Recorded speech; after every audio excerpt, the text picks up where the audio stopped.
सभी मसीह भाई बहनों को प्रभु यीशु मसीह के नाम में एक बार फिर जय मसीह की।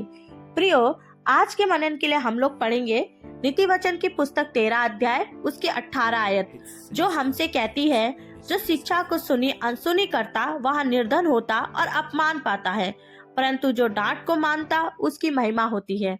प्रियो, आज का ये वचन हमें एक बहुत ही गहरी और महत्वपूर्ण सच्चाई को बताता और सिखाता है। ये वचन बताता है कि जीवन में सम्मान पाने का मार्ग ज्ञान या प्रतिष्ठा से नहीं आता, बल्कि विनम्रता और सुधार को स्वीकार करने से आता है। जो व्यक्ति शिक्षा, सलाह या परमेश्वर की डांट को अनसुना करता है, वचन बताता है, वह आत्मिक रूप से निर्धन और टूट जाता और उसका अपमान होता है। पर जो ताड़ना को मानता है, जो परमेश्वर की आवाज पर झुकता और अपने आप को समर्पित करता है, वही आदर, स्थिरता और परमेश्वर की महिमा में बढ़ता जाता है। जब परमेश्वर हमें डांटता है प्रियो, तो वह हमें गिराने के लिए ऐसा नहीं करता, बल्कि उठाने और हमारे जीवन में सही दिशा दिखाने के लिए हमारे जीवन में वो ताड़ना को लेकर के आता है।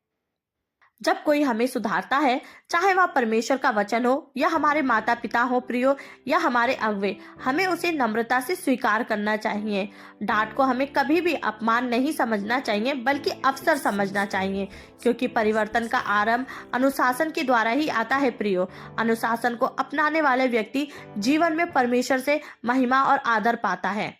इसलिए प्रियो, अनुशासन को परमेश्वर का दंड ना समझे, बल्कि उसे परमेश्वर की कृपा का चिन्ह समझे।